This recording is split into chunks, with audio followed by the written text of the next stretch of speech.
focused your attention on this last verse? They refuse to give ordinary objects, things of utility to others. A person has come to you and says, can you give me your matchstick to me? Can you give your pair of scissors? And I need it. Come on, get lost. And this man says his prayers. God says that his prayers are useless. What kind of prayer is he saying? When he is not even aware of the fact that your friends, your neighbors, your relative, they have a right on what you have.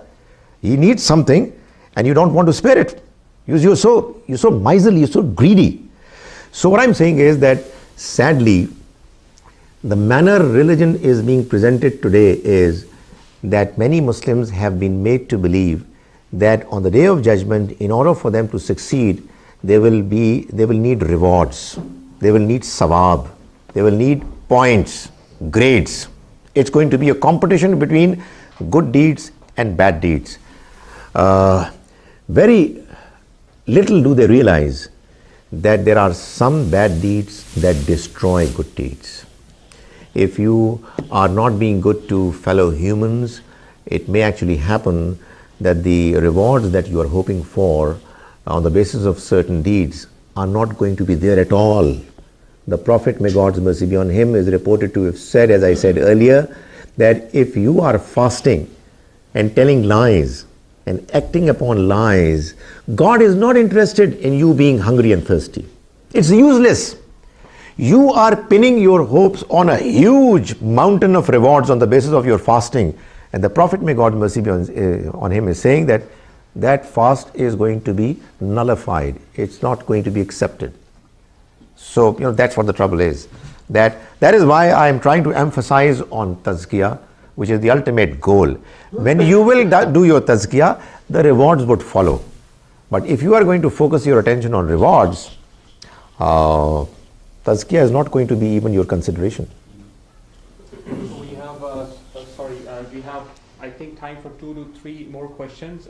Let's see if sister have more questions, and maybe if we can give a chance to people who haven't asked questions at all, so that everybody can get kind of. I think you have a problem. You have a problem with tazkiyah and asking these questions. It's not fair. Okay, sorry. So let me take a question from sisters. I'm from the sisters. So you're representing sisters, okay? If that gives you that, okay. In that case, you can ask the questions. That's fine. We have to go on the face value, right? Mm-hmm. What we see. There's somebody doing my tazkiyah over there. I think he's your friend. Yeah. Okay. So yeah. I have a question here that generally nowadays, if you just look into the religious groups here, whether the Muslims or Christians whatsoever, generally the Muslims are having a complex that we are pride religious group, and people are just dividing the whole humanity in different groups, right? These are Muslims, Christians, Hindus, whatsoever. In that way, what I think is we have just touched many lines, many differences between the non-Muslims, and we are hindering the love of Muslims. What I personally feel is why we are not saying that it's not the religious group, Islam, Christianity, and all of this. We all are humans, and we should get together just to have more interactive sessions, and we can discuss what are the differences in all of these. Because ultimately the akhirah, the life hereafter, it's not only the problem for the Muslims, right? It's for the whole humanity. So I would say why we are not going to just make it happen that we all are same, and we should read the Bible, we should discuss with them as well, and we should remove all these hindrances for I mean. I don't know how it can happen and whether it's being initiated by the Quran itself. Would I repeat the question? Maybe summarize. Do you think it can be possible? Well, I think what the brother is asking is that the manner we are presenting Islam, it seems to be dividing humanity into Muslims and non-Muslims, and it's not helping in the cause of delivering the message of God, because people, of course, then they find out that these Muslims, they are arrogant, they have a sense of superiority. It's not a good feeling that they get. I do agree with you. I think we really need to do a lot to be able to come up with ways of presenting Islam intelligently, properly, and effectively. I think the problematic division is the distinction between a kafir and a non-kafir and a mu'min. As I said, that distinction should not even be a part of our vocabulary. It's a distinction between Muslims and non-Muslims. Like, I'm not a Christian, I'm not a Jew, I'm not a Hindu, I'm a Muslim. I think people don't have a problem with that, so long as those who are Muslims do not claim that they are superior to others. A part of tazkiyah, and hopefully we'll talk more about it in the later sessions, is that you should not be arrogant. Somebody who's arrogant is someone who really, again, going by the description of the Quran and the statement of the Prophet, may God's mercy be on him, a person who has the slightest of hints of arrogance in his heart shall not be allowed to enter the paradise. That's a very serious statement. And of course, when you are looking down upon others as inferiors, you are being arrogant. So you're right, we need to be careful in the manner we are presenting Islam, and we should not. The level of arrogance, check in the houses of Muslims. I don't believe that in any house we can come in a Bible or let's say some other religious books. They don't even like to have that in the home. I don't know why. Yeah, I know, you're right. If we are concerned about delivering the message to others, we should be reading their books as well. I agree. Obviously, let's face it, most of us are Muslims because we were born Muslims.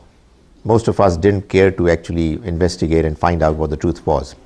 So most of the Hindus are Hindus because they were born Hindus. Most of the Christians were Christians because they were born Christians. So if it's no achievement of ours, for us to be Muslims, likewise, it's no fault of theirs to be what they are. So let's be polite, let's be humble. I just have one question. Sorry, sorry to interrupt you. The thing is that we have 2 hands already raised there. They haven't asked questions. So, I'm very happy that you have questions because you'll keep on coming. At least, I know that you're going to keep on coming this way. So we're going to take questions from sisters if they have, and then if we have time, we're going to take a question from gents. Okay, I noticed your hands. Okay, please go ahead. Just regarding this question, actually, the problem I have is that we as Muslims nowadays, 90% of us haven't even read the translation of the Quran. So if we go into reading other texts, we are in danger of falling prey to something that we don't know. So we should actually first go into detail about our own religion. And after that, when we feel that our knowledge has solidified, only then we should delve into other religion's texts, because I remember that Hazrat Umar once was reading some scripture of the Jews, and Hudur Sallallahu Alaihi Wasallam, he told him not to. He was angry at that. So once your own belief system and your aqaid are solidified, only then can you go into sort of these debating issues.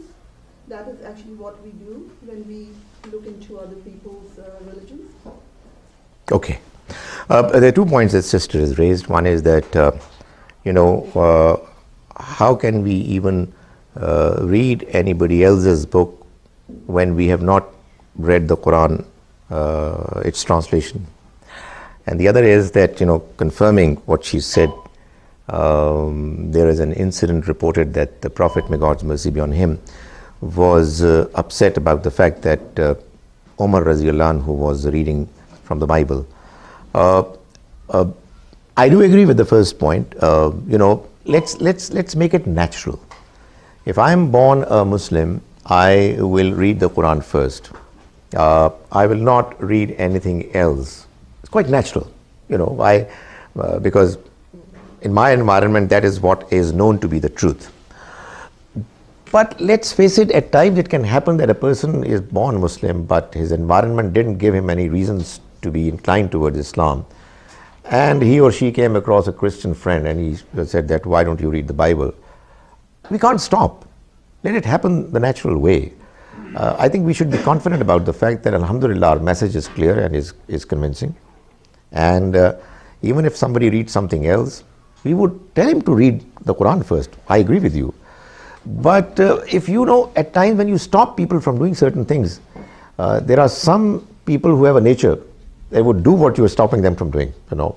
So let's be natural. Let's tell them that, look here, I mean, okay, you read it, but, the Quran, we believe, is the final word of God, and we've got reasons to believe. When you're talking about that incident, I'm sure you know that the Quran refers to the earlier books in many of its passages. So of course it's quite clear that the Quran would not refer to the earlier books' passages if those books were not to be read. That incident, has its own context. I can tell you that, I am nobody. I'm a very ordinary person. I'm speaking before you about Islam. And if somebody sitting there would bring out a Gita and start reading it, I'll be upset. What are you doing? So the Prophet, may God's mercy be on him, had every reason to be upset. He, the Prophet of God, Rasulullah, present, delivering the message of Islam, and a companion of him is reading something from the earlier books. Of course, he should have stopped him. But that doesn't really mean that we Muslims should not read anything else. Yes, the Quran comes first, which is quite natural. And of course, if there's somebody else who is reading something else, you should again refer back to the Quran. And this would enable us to feel even more confident that what we have, alhamdulillah, is from God. Because what we are reading is what we are doing, hopefully, with an open mind. And when you read something with an open mind, you do have questions. You do have sometimes doubts. But then when you are sincere and you are exploring everything on the basis of merit, inshallah, you will reach the right results. I just prolonged my answer, telling my friend Rizwan, because you had gone out. Okay, so you took advantage of that. Okay, so I know we have lots of questions. Unfortunately, 1 p.m. time is reached. We all wish we could be sitting here for hours, but that's life. Time takes. Again, we like to thank you from Al Mawrid Canada and Muslim Society of Gulf, and we are blessed that Dr. Khalid Zahir will be here for next 4 months. We will be conducting 12 sessions. So I really pray that we will achieve tazkiyah, and eventually we all have to meet Almighty, and we all stand as successful ones in the hereafter. And whatever sessions we're taking here, they have an impact on our hearts and on our character. Thanks again. And there's an announcement I want to make. There is Dr. Khalid Zahir is doing a session tomorrow at University of Guelph. We have tickets here if you want to purchase that. So I'm just gonna put this here, so if anybody interested, they can approach me. So thanks again from Al Mawrid Canada and Muslim Society of Gulf for coming here, and please do keep on coming every session. Please, we want to, our aim is to spread the true understanding of Quran. Al Mawrid Canada, that's our aim, and thank you for Muslim Society of Gulf for helping us achieve that through these sessions. So please help us in our mission, and please do keep on coming here. Javed Ahmed Gandhi Sahab will be making an appearance in May, inshallah, May 14th to May 23rd. He will be with us, and please contact us if you want to meet him, and if you want to have sessions with him as well. Thank you so much. Assalamu alaikum.